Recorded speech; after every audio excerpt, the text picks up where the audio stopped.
இந்த பதிவு முடிஞ்சதுக்கு அப்புறம் 10 நிமிஷம் ஒரு பாசிட்டிவ் வைப்ரேஷன்ல உங்க மனசு இருந்துச்சுன்னா அடுத்த 24 ஹவர்ஸ்ல ஒரு பெரிய அதிசயம் உங்க வாழ்க்கையில நடக்க போகுது. நீங்க ஆச்சரியப்படக்கூடிய தருணம் அந்த தருணமா அமையும். சாயப்பா உங்களை தேர்ந்தெடுத்திருக்காரு. உங்களை தேர்ந்தெடுத்தவர் உங்களை நிச்சயமா கைவிட மாட்டாரு. ஒரு பெரிய மிராக்கிளை கொடுத்து உங்க வாழ்க்கைய வழி நடத்த போறாரு. அதுக்கு இந்த பதிவு தான் அதுக்கு ஒரு கருவியா இருக்க போகுது. ஒவ்வொரு பதிவும் ஒவ்வொரு மனுஷங்களுக்கு ஒரு அற்புதத்தை நடக்குதுன்னா இந்த பதிவுல குறைஞ்சது 50 பேருக்காவது ஒரு பெரிய அற்புதம் அதிசயம் அடுத்த 24 ஹவர்ஸ்ல நடக்க போகுது.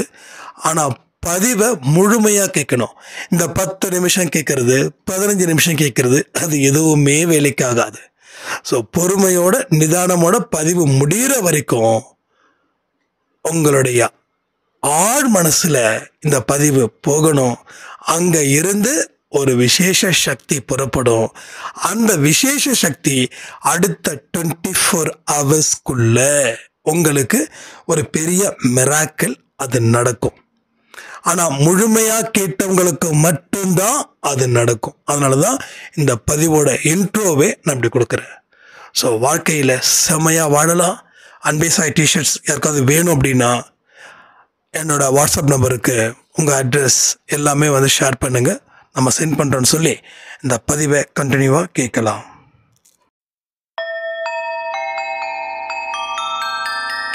ஓம் சாயிரா சாயிரா ஓம் சாயிரா சாயிரா ஓம் சாயிரா சாயிரா அன்பே சாயிரா பேரன்பே சாயிரா அகிலம் தளிக்க ஆத்மா விழிக்க அனுதினம் சாயிரா எங்கள் அன்பே சாயிரா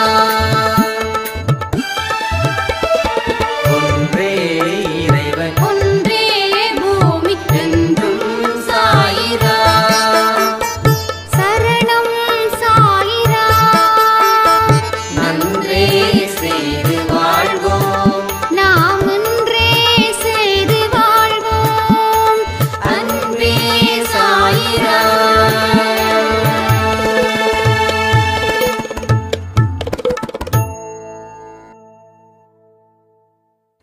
சாய்ராம். என் உயிரின் உயிரானவர்களே, வாழ்க்கையில சந்தோஷமான மனநிலையில நான் இருக்கிறேன். என்னுடைய துன்பங்களையும் என்னுடைய கஷ்டங்களையும் சாயப்பா தனதாக்கிக்கிட்டாரு. சாயப்பாவை நம்பினவங்கள சாயப்பா என்னைக்கும் கைவிட்டதே இல்லை. இத நான் அனுபவபூர்வமா உணர்ந்து இருக்கேன். வாழ்க்கையில கடவுளோட நம்பிக்கை எப்படிப்பட்டதுன்றது இந்த அன்பே சாய் குடும்பத்துல ஒரு மாணவன் போல இருந்து அதை கத்துக்கிட்டு இன்னைக்கு ஒரு பெரிய அற்புதம் என் வாழ்க்கையில நடந்திருக்குது. பல நாள் கனவு நான் சொந்தமா தொழில் தொடங்கணும் அப்படின்னு. எத்தனையோ இடத்துல லோன் நான் கேட்டேன், பேங்க்ல கிடைக்கல. என்னடா சாயப்பா இப்படி இருக்குதே, என் வாழ்க்கை ஒரு வியாபாரம் பண்றதுக்கு கூட தகுதி இல்லாம இருக்கா, இல்ல என்னன்னு புரியலையே அப்படின்னு நான் கதறி அழுத. அந்த நேரத்தில் திரும்பவும் ஒரு பதிவு அன்பே சாயில இருந்து என் கண்ணை உறுத்துச்சு. நீ நினைச்சது நிச்சயமா நடக்கும் நடக்கும் அப்படின்னு சொல்லி என்கிட்ட கேளு, நம்பி கேளு. நீ கேட்கறத பெற்று விட்ட மனநிலையில இருந்து எனக்கு நன்றி சொல்லு அப்படின்னு சொன்னீங்க. நான் அதே போல மனப்பூர்வமா அந்த நம்பிக்கையை ஏற்படுத்தி, கடவுளே எனக்கு பேங்க்ல லோன் கேட்டிருக்கேன், அந்த லோன் ஆஃபீஸர் என்னுடைய லோனை சேங்ஷன் பண்ணிட்டாரு அப்படின்னு நான் உங்ககிட்ட பிரார்த்திக்கணும். அதற்கு தேவையான நம்பிக்கையை எனக்கு நீ நிச்சயமாக கொடுக்கணும் அப்படின்னு சொல்லி ஒத்த காலில் நான் நின்னேன். அதே போல் சாய்பா கிட்ட பிரார்த்தனை பண்ணேன். லோன் ஆஃபீஸர் என்னுடைய லோனு சேங்ஷன் பண்ணிட்டாங்க. நான் எதிர்பார்த்த லோன் எனக்கு கிடைச்சிடுச்சு. இந்த தொழிலை நான் உடனே ஸ்டார்ட் பண்ண போகிறேன் அப்படின்னு சாய்பா கிட்ட பிரார்த்தனை பண்ண. ஒரு செம்பருத்தி பூ சாய்பாவுடைய படத்தில் இருந்து கீழே விழுந்தது. அடுத்த நிமிஷம் ஃபோன், அன்னோன் நம்பர் காலு, தெரியாத நம்பரு. எடுக்கலாமா வேண்டாமான்னு யோசித்தேன். எடுத்துடுன்னு சொல்லி முடிவு பண்ணது. உடனே லோன் ஆஃபீஸர் கால் பண்ணுறாங்க. சார், நீங்கள் கேட்ட 10 லட்சம் ரூபாய் லோன் சேங்ஷன் ஆயிடுச்சு. நாங்கள் வெரிஃபிகேஷன் பண்ண போகிறோம். உங்கள் வீடு எங்கே இருக்குது? நாங்கள் இங்கே தான் இருக்கோம் அப்படின்னு சொன்ன உடனே எனக்கு அழுதுட்டேன். அந்த லோன் ஆஃபீஸர்கிட்ட ஃபோனில் என்னங்க ஆச்சுன்னு கேட்டாங்க. இல்லைங்க, இப்போ தான் நான் ப்ரே பண்ணேன். அப்படிங்களா, ரொம்ப சந்தோஷம். வீடு எங்கே இருக்குன்னு சொல்லுங்கள் அப்படின்னு சொல்லி வீட்டில் வெரிஃபிகேஷன் பண்ணி உங்களுக்கு இன்னும் ஒரு 2 to 3 டேஸில் டிடி வரும், ஃபோன் பண்ணுவாங்க, நீங்கள் கலெக்ட் பண்ணிக்கலாம் அப்படின்ற மாதிரி சொல்லிட்டு போயிட்டாங்க. இந்த அற்புதத்தை என்னால் இப்போ வரைக்கும் நினச்சி பார்க்கவே முடியல. அவ்வளவு பெரிய ஒரு நிகழ்ச்சி என் வாழ்க்கையில் நடந்திருக்குது. இதை நீங்கள் நிச்சயமாக அன்பே சாய் குடும்பத்தில் சொல்லணும் அப்படின்னு சொன்னாங்க. அப்போது நாம் நினச்ச ஒரு விஷயம் நடந்த மாதிரி பாவலா மீன்ஸ் அது கரெக்டான வேர்டா என்னன்னு தெரியல. நம்ம நடந்த மாதிரி ஒரு நம்பிக்கை அடிப்படையில் ஆண்டவர்கிட்ட, கடவுள்கிட்ட, சாய்பா கிட்ட நன்றி செலுத்தும் போது கூடவே நமக்கு நினைச்சது உடனே நடக்குது. யோசிச்சு பாருங்க, கிட்டத்தட்ட 1 வருஷமா எல்லா பேங்க்லேயும் லோன் கேட்டு அது கிடைக்கல அப்படின்னும் போது நமக்குள்ள ஒரு கனவு இருக்கும். சில பேருக்கு வியாபாரம் செய்யறது ட்ரீமாக இருக்கும். அது ரொம்ப அக்கறை, ரொம்ப ஆசை எல்லாம் படுவாங்க. அது நடக்காமல் எத்தனையோ இளைஞர்கள் இன்னைக்கு ரொம்ப கஷ்டப்பட்டுருக்காங்க. நேற்று கூட ஒருத்தர் சொன்னார், ஒரு 1 lakh இருந்ததுன்னா போதும்னா டக்குன்னு ஆரம்பிச்சிடுவேன், எனக்கு அப்படியே பரபரக்குது, ஆனால் சுத்தமாக என் கையில் காசு இல்லை அப்படின்னு. ஸோ நிறைய பேருக்கு அதை பிஸ்னஸ் பண்ணணும். அது ஒரு வெறித்தனமான ஒரு விஷயங்கள் இருக்குது. அதான் அந்த பையன்ட்ட சொன்னேன், நீங்கள் ஃபீல் பண்ணாதீங்க, உங்கள் லட்சியத்தை என்றைக்குமே நிறுத்திடாதீங்க. என்னைக்கு கண்டிப்பாக அது கிடைக்குமோ அது கிடைக்கும், ஆனால் அது வரைக்கும் இருக்கிற வேலையை பார்த்துக்கோங்க அப்படின்னு. பட் நமக்கு ஒரு ஆசை வருதுன்னா அது மற்றவங்களால் பெறப்பட்டதா, இதை நம்மால் பெறப்பட்டதா, இதுதான் வித்தியாசம். நம்மால் பெறப்பட்டதுன்னா அது 100% கடவுளுடைய தூண்டுதல். மற்றவர்களால் பெறப்பட்டதுன்னா கொஞ்சம் யோசித்து முடிவெடுக்கணும். அப்போது இந்த சாய்ராமுடைய விஷயம் தன்னால் பெறப்பட்டது. ஆனால் எல்லாருமே வேலைக்கு போகணும்னு தான் சொல்கிறாங்க, யாருமே வியாபாரம் பண்ணணும்னு சொல்லலை. ஆனால் எனக்கு என்னமோ தோணுது, நம்ம வியாபாரம் செய்யும்போது அந்த ஒவ்வொரு நிமிஷத்தையும் செதுக்க முடியும், ஒவ்வொரு நிமிஷத்தையும் நம்ம பயனுள்ளதாக ஆக்கிக்க முடியும். ஒரு 20 வருஷம் கஷ்டப்பட்டு உழைச்சி ஒரு பெருசாக ஒன்று கொண்டு வரணும் அப்படின்னு அந்த பையனோட கண்ணில் இருக்கக்கூடிய அந்த வெறியை நான் பார்க்கும்போது நான் சொன்னேன், கண்டிப்பாக உங்களுக்கு இது பிஸ்னஸ் பெரிய அளவில் ப்ராஃபிட்டபுளாக மாறும். பட் சேம் டைம் உங்கள் ஒர்க்கை மட்டும் விட்டுறாதீங்க அப்படின்னு. ஏன்னா செயல்பட்டாதான் நமக்கு கிடைக்கும். நமக்கு செயல்படாமல் இருந்தால் நமக்கு எதுவுமே கிடைக்காது. ஸோ அந்த கான்செப்ட் பிரகாரம் தான் நான் சொன்னேன். பட் இப்படிப்பட்ட விஷயங்களால் நமக்கு கிடைக்கலன்னும் போது நம்ம மனசு நொந்து இருக்கிற வேலையை செய்யாமல் இருக்கக்கூடாது. இருக்கிற வேலையை செய்யும்போது தான் அதனுடைய பலன் கிடைக்கும். நீங்கள் எனக்கு கிடைச்ச மாதிரி வாழ்க்கை வர வரைக்கும் நான் எந்த செயலையும் செய்ய மாட்டேன் அப்படின்னு நீங்கள் முடிவு பண்ணிட்டீங்க அப்படின்னா கடைசி வரைக்கும் உங்கள் லட்சியம் நிறைவேறாமலே போயிடும். அப்போது ஒன்லி இங்கே ஒரு விஷயங்கள் நடக்கணும், அது நடக்க நடக்க உங்கள் வாழ்க்கை மாறும். அப்போது உங்கள் வாழ்க்கை மாறணும்னா ஏதாவது ஒரு செயல் உங்களுக்குள்ளே இருந்துக்கிட்டே இருக்கணும். ஏதாவது ஒரு செயல். இங்கே நிறைய பெண்கள் என்கிட்ட என்ன சொல்கிறீங்க அப்படின்னா, நான் என்ன செய்கிறதுன்னு தெரியல, அதனால் என் வாழ்க்கையில் அடுத்தது என்னன்னு புரியல அப்படின்றாங்க. அப்போ நான் ஒன்று சொன்னேன், நீங்கள் எதுவுமே செய்யாமல் இருக்கிறதால தான் என்ன செய்கிறதுன்னு புரியல. அதனால் உங்களால் என்ன செய்ய முடியுமோ அதை செய்யுங்க. அதை செஞ்சு தான் ஆகணும். இப்போ செய்ய வேண்டிய நேரம் ஏதாவது ஒன்று. ஆனால் வெட்டியாக மட்டும் இருக்கக்கூடாது. வெட்டி பேச்சுக்களால் மட்டும் இங்கே எதுவுமே சாதிச்சிட முடியாது. அப்போ ஏதாவது ஒரு விஷயங்கள் நீங்கள் என்னென்னலாம் உங்களால் இந்த நிமிஷம் செய்ய முடியுமோ அதை செய்யுங்க. சில பேருக்கு என்ன செய்யறதுன்னே புரியல, ஆனால் என்னென்ன செய்யறதுன்னு கேட்குறாங்க. எனக்கு ஒன்றுமே புரியல. சில பேருக்கு சொல்கிறாங்க, எனக்கு பைத்தியமே பிடிக்குது, ஏதாவது செய்யணும்னு நினைக்கிறேன், ஆனால் என்ன செய்யறதுன்னு தெரியல. எதுவுமே செய்ய முடியல. நம்ம பண்ணலாம், உட்காந்து 1 மணி நேரம் தியானம் பண்ணலாம். எதுவுமே செய்ய தெரியலன்னா சொல்கிறேன். எதுவுமே செய்யறதுக்கு வேலை இல்லை அப்படின்னா தியானம் செய்யுங்க. 1 மணி நேரம் உட்காருங்களேன். அது முடியாது, 1 மணி நேரம் உட்கார முடியாது. சரி, சேர்ல உட்காருங்க. பட் என்னமோ தெரியல, நமக்கு பல விஷயங்களை மறந்துட்டோம். பல விஷயங்களை மறந்ததால தொலைச்சிட்டோம். தொலைச்சதுல முக்கியமானது ஒன்று என்ன தெரியுமா? உங்களுடைய சந்தோஷம். கமெண்ட் பண்ணுறீங்களா? எத்தனை பேர் சந்தோஷத்தை தொலைச்சிங்க அப்படின்னு? பல பேர் சந்தோஷத்தை தொலைச்சிக்கிட்டு நிற்கிறாங்க. இங்கே பல பேருக்கு சந்தோஷன்றது காணாமல் போயிடுச்சு. பல வருஷங்களுக்கு முன்னாடி அந்த சந்தோஷத்தை அனுபவிச்ச இப்போ வரைக்கும் நான் சந்தோஷம் இல்லாத மனிதர்களாக இருக்கிறேன்னு சொல்லக்கூடிய நிலையில் இங்கே பல பேர் இருக்கிறாங்க. அப்போ ஒரு மனுஷனுக்கு கடவுள் ஒரு கடமையை கொடுத்துருக்காரு. அந்த கடமையை நாம நிறைவேற்றுறோமா? முதல்ல உங்களுக்கு தேவையான விஷயத்தை நீங்க செய்கிறீங்களா? நீங்க எந்த வேலை வேணாலும் செய்யலாம்.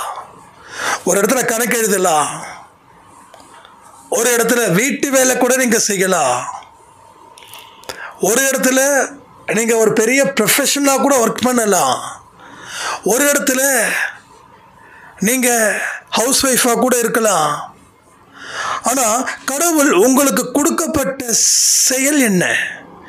உங்கள் குழந்தைங்களை பார்த்துக்கணும், உங்கள் கணவரை பார்த்துக்கணும், உங்கள் வீட்டை பார்த்துக்கணும். இது கேவலமாக நினைக்கக்கூடியவங்க அதிகம். அவங்களாம் வேலைக்கு போகிறாங்க, என்னால் வேலைக்கு போக முடியலையே அப்படின்னு. நான் ஒன்று சொல்லட்டுமா? அவங்கள விட நீங்கள் சிறப்பாக வாழ்வீங்க. உங்கள் வேலையில் கவனத்தை வச்சு இது கடவுளுக்கு செய்யக்கூடிய ஒரு தொண்டு அப்படின்னு நினைச்சா அவங்கள விட சிறப்பான இடத்துக்கு போவீங்க.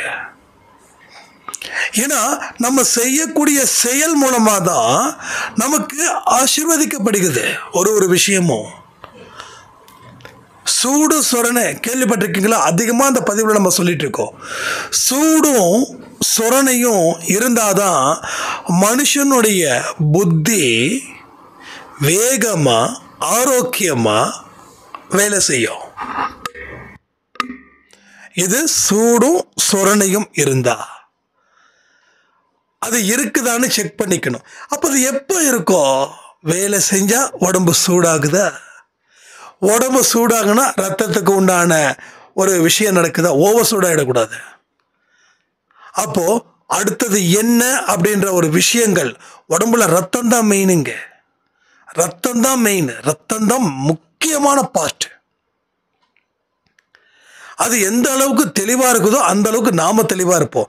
அது எந்த அளவுக்கு தின்னா இருக்குதோ நமக்கு அந்த அளவுக்கு மூச்சு வாங்க போகும்போது எல்லாமே செய்யும். இது மெடிக்கல் சம்பந்தப்பட்ட விஷயங்கள் இதெல்லாம்.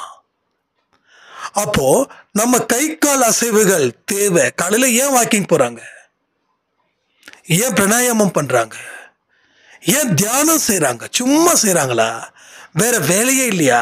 8 மணி நேரம் 10 மணி நேரம் 8 மணிக்கு எந்திரிக்கலாமே, 5 மணிக்கு எந்திரிச்சு இந்த மனுஷன் லூசா ரோட்ல நடக்கிறான் பைத்தியக்காரன் அப்படின்னு 8 மணிக்கு எந்திரிச்சு டீ குடிக்கிறவன் நினைப்பான்.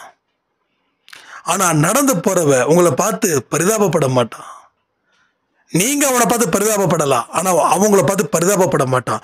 ஏன்னா அவனுடைய உடம்பு சூடாகுது காலையில கை கால் அசைவுகள் இருக்கிறதால.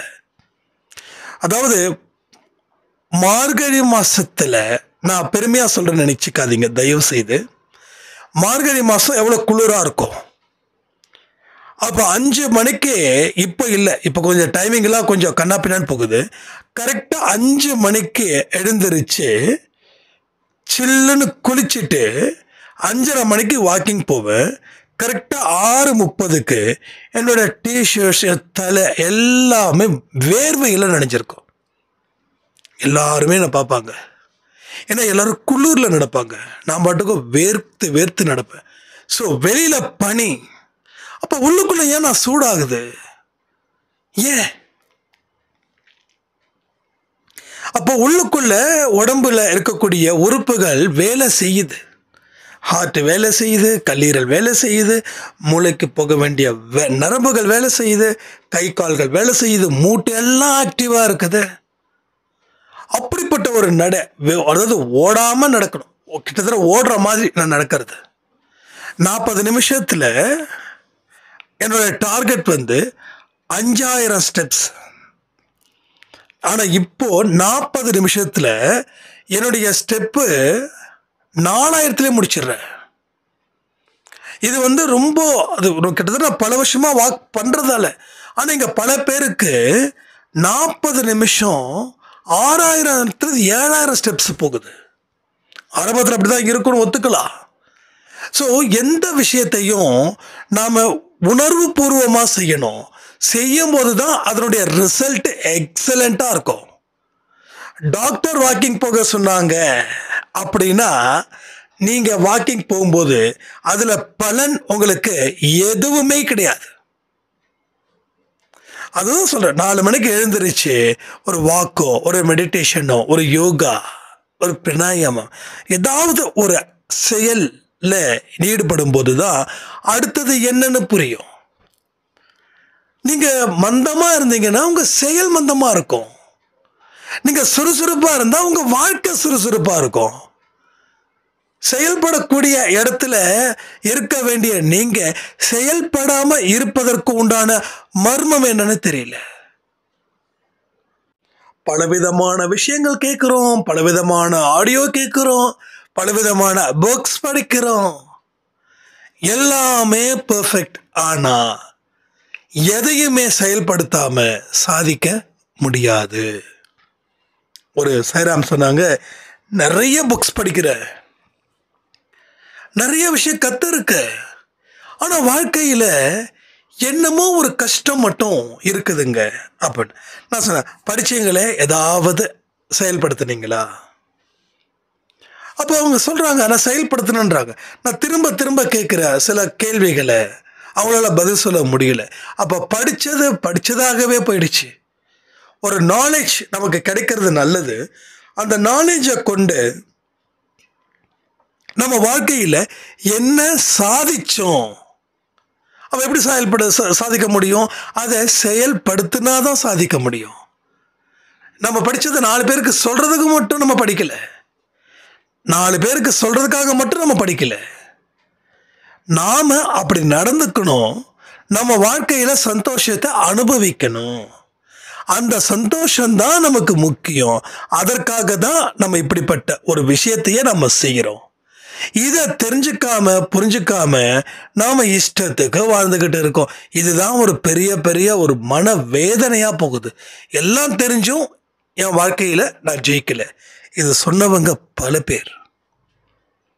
பேர் இந்த விஷயத்த சொல்லி இருக்கீங்க. அத்தனை அறிவு உங்களுக்கு இருக்கு, அத்தனை சக்தி இருக்கு, கடவுளுடைய பிளெஸிங் இருக்கு, நல்ல ஒரு சான்சஸும் இருக்கு.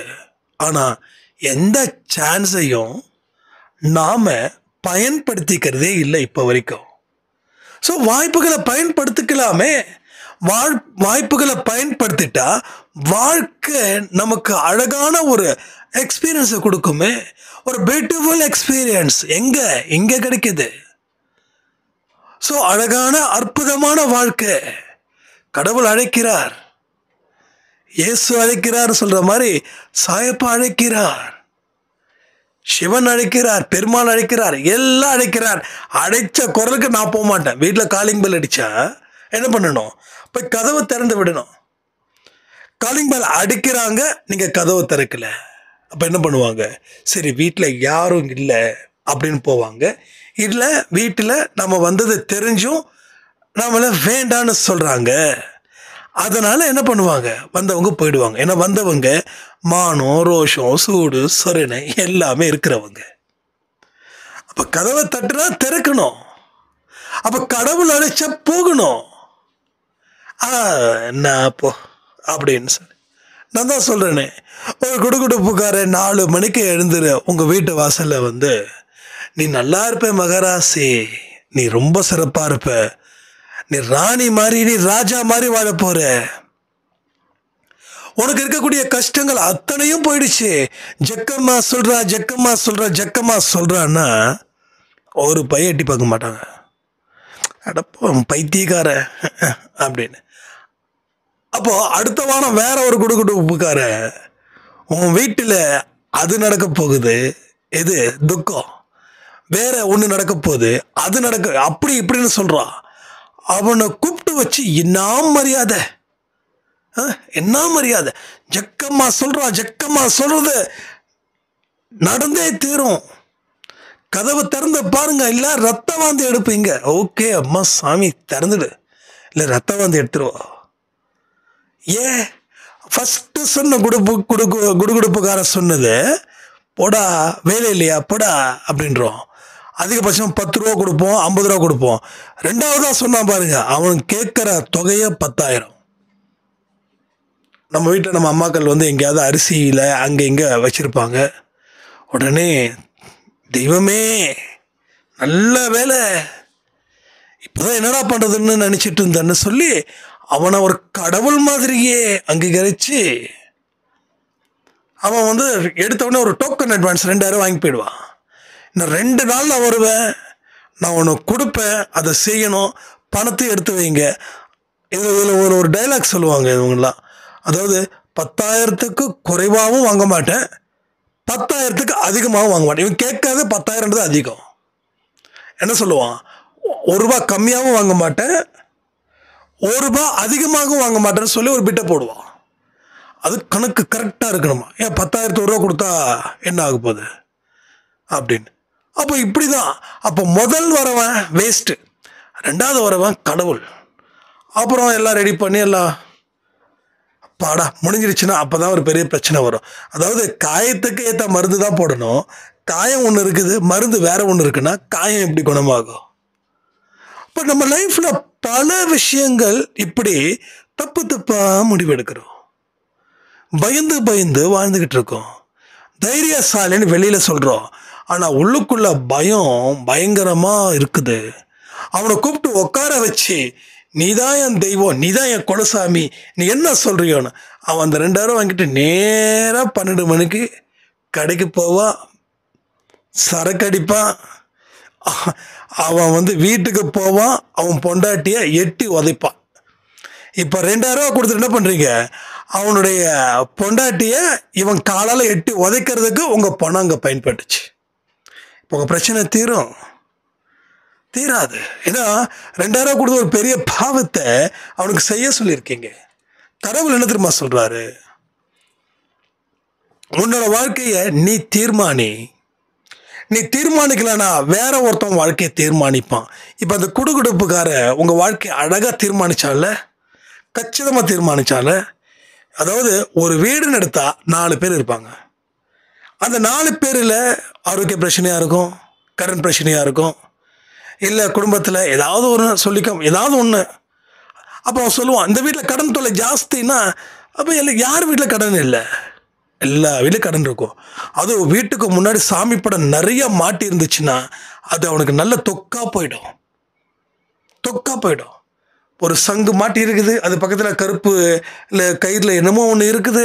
அதுக்கப்புறம் திருஷ்டி பொம்மை, எண்ணெய் பார் யோக மனசு, ஒரு கழுத பொம்மை, ஒரு நாய் பொம்மை, ஒரு நரி பொம்மை, எல்லாத்துக்கும் மாலையை போட்டு மஞ்சளை தடவி வச்சுருந்தீங்கன்னா அருமையான அற்புதமான இடம் அவனுக்கு தொழில் செய்கிறதுக்கு.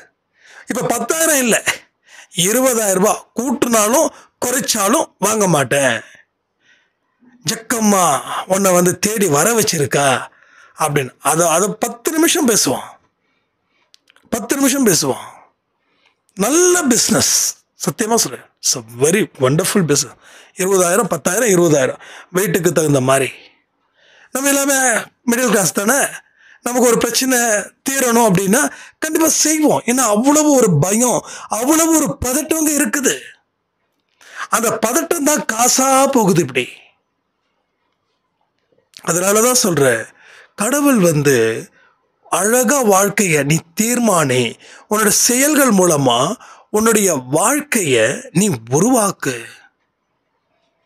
உருவாக்கு. அது உனக்கு ஒரு கொள்ள லாபத்தை அது கொடுக்கும், நஷ்டத்தை அது கொடுக்காது. So only gain, no loss. ஆனால் அடுத்தவனை நம்பினா only loss, there is no gain. So வாழ்க்கையில் லாபத்தை பார்க்கணுமா இல்லை தொடர்ந்து நஷ்டத்தை பார்க்கணுமா? Up to your choice. Choice is yours. நீங்கள் என்ன சூஸ் பண்ணுறீங்களோ அதுதான். களிமண்ணை கொடுத்தாச்சு. இப்போ குரங்க பிடிக்கிறதோ பிள்ளையாரை பிடிக்கிறதோ அவங்கவுங்க கையில் இருக்குது. மூட நம்பிக்கை பின்னாடியே ஓட போகிறீங்களா, இல்லை அதுக்கெல்லாம் ஒரு பெரிய பூட்டை போட்டு பூட்டி வச்சுட்டு ஒரு பக்தி மார்க்கம், ஞான மார்க்கம், அறிவு மார்க்கம், அந்த மார்க்கத்தில் போக போகிறீங்களா? நீங்கள் டிசைட் பண்ணுங்க. This is your choice, this is your time, this is your life. எல்லாமே உங்ககிட்ட கடவுள் ஒப்படைச்சிட்டாரு. நீங்கள் என்ன சொல்கிறீங்களோ அது நடக்கும், என்ன நினைக்கிறீங்களோ அது நடக்கும். வாழ்க்கையில் தோத்துட்டோம் நினைச்சிங்கன்னா தோக்குறீங்க, வாழ்க்கையில் ஜெயிச்சிட்டோம் அப்படின்னா ஜெயிக்கிறீங்க. இந்த இரவு இப்படிப்பட்ட ஒரு அதிசயத்தை அவர் நடத்தணும்னு சொல்லி நான் சாயப்பாட்ட ப்ரே பண்ணிக்கிறேன். இந்த பதிவை கேட்ட அடுத்த 10 நிமிஷங்கள் பாசிட்டிவாக திங்க் பண்ணுறீங்களா? எஸ், உங்கள் லைஃப்பில் ஒரு பெரிய கெயின், ஒரு லாபம், ஒரு அளவில்லாத நீங்கள் நினச்சி பார்த்த ஒன்று கண்டிப்பாக நடக்கும் அடுத்த 24 ஹவர்ஸில். இது சும்மா இந்த ஹெட்டிங்காகலாம் மனசில் வந்ததை சொல்கிறோம். எஸ், ஒரு 10 நிமிஷம் பாசிட்டிவாக திங்க் பண்ணி பாருங்க. மூட நம்பிக்கைக்கு தீய வச்சு கொளுத்துவேன்னு சொல்லுங்க, கமெண்ட் பண்ணுங்க. தீயை வைத்து கொளுத்துவேன். கடவுளை தாண்டி எந்த ஆசாமிகளையும் நம்ப மாட்டேன், எந்த ஆசாமிகளையும் நம்ப மாட்டேன். கடவுள் ஒன்றே எனது வேதம், கடவுள் ஒன்றே எனது வாழ்க்கை. கடவுளை தாண்டி எனக்கு நல்லதை எவனும் செய்ய மாட்டான். இந்த மாதிரி வார்த்தைகளை உங்களால் சொல்ல முடியுமா? சொன்னா கண்டிப்பா அடுத்த 24 மணி நேரத்தில் உங்களுக்கு நடக்கக்கூடியதை பார்த்து நீங்க வியப்போட இருப்பீங்க. கண்டிப்பாக சொல்கிறேன், இந்த பதிவில் அடுத்த 2-3 நாள் வரக்கூடிய கமெண்ட்ஸ் நம்ம சுகந்தி சாய்ராம் அவர்கள் படிப்பாங்க. அப்போ உங்களுக்கு தெரியும் எப்பேற்பட்ட ஒரு இம்பேக்டை இது கொடுத்துருக்குதுன்னு. ஆனால் எத்தனை பேர் இந்த விஷயத்தில் பயனடைவாங்கன்னு எனக்கு தெரியாது. ஏன்னா மூட நம்பிக்கையில் மூழ்கி இருக்கோம். ஆனால் கடவுள்கிட்ட நான் பிரார்த்தனை பண்ணிக்கிறேன், இந்த மூழ்கி இருக்கக்கூடிய மனிதர்களை தயவு செய்து வெளியில் எடுத்து ஒரு சுய அறிவை கொடுத்து வாழ்க்கையில் வாழ்வதற்கு உண்டான ஆப்பர்ச்சுனிட்டியை நீங்கள் கொடுக்கணும்னு நான் சாயப்பா கிட்ட பிரார்த்தனை பண்ணி இந்த அருமையான அற்புதமான பதிவை தந்த சாயப்பாவுக்கு நன்றிகளையும், அதே போல் சச்சரிதம் மெடிடேஷன்ஸ் இதை ரெகுலர் பண்ணுங்க. அன்பே சாய் டிஷர்ட்ஸ் வேணும் அப்படின்னா 500 rupees கொடுங்க. இந்த பவர் பாயிண்ட் அப்படின்னு ஒரு சாய்ராம் இன்னும் பேமெண்ட் பண்ணியாச்சு, நான் வரலன்னு சொல்லியிருக்காங்க. பட் எனக்கு கொஞ்சம் எக்ஸாக்ட் அட்ரஸ் உங்கள் சைஸ் கொஞ்சம் அனுப்பி விடுங்க. ஏன்னா ஒரு 3 கொரியர் பெண்டிங்கில் நிற்குது. அது யாரு என்னன்னு தெரியல. ஏன்னா ரொம்ப நாளாக இருக்குதுன்னு கெஸ்ட் கொரியரில் கொடுத்துட்டு போனாங்க. ஸோ திருப்பி ரீஷெடியூல் பண்ணணும். அட்ரஸ் கரெக்டாக இருக்கணும். ஏன்னா சில இன்டீரியர் பிளேஸ்லலாம் கொரியர் ஆஃபீஸ் கிடையாது. அப்போ அவங்க கால் பண்ணி உங்களை மெயினான பிளேஸ்க்கு வர வைக்கிறாங்க. அப்போ நீங்கள் கால் எடுக்கலை, பிக் பண்ணலை அப்படின்னா அது ரிட்டர்ன் ஆகிடுது. அதனால தான் நான் சொல்கிறேன். அதனால் இந்த ஒரு சாயரா மட்டும் இதை சொன்ன மாதிரி ஒருத்தங்க கமெண்ட் பண்ணி கமெண்ட்டை ஸ்க்ரீன்ஷாட் எடுத்து அனுப்பியிருந்தாங்க. இங்கே டிஷர்ட்ஸ் ஏகப்பட்டது இருக்குது. ஓகேங்களா? யாருக்காவது தேவை அப்படின்னா வாட்ஸ்அப் பண்ணுங்கள், கண்டிப்பாக அனுப்பி வைக்கிறேன்னு சொல்லி அந்த ஆன்மா பயிற்சியை தயவு செய்து மறக்காமல் மிஸ் பண்ணாமல் ரெகுலரைஸ் பண்ணுங்கள். கடவுள் உங்களுக்கு நல்ல வாய்ப்புகளை கொடுக்கணும்னு பிரார்த்தனை பண்ணி இந்த பதிவை நான் முடிக்கிறேன். ஜெய் சாய்ராம். ஓம் சாய்ராம்.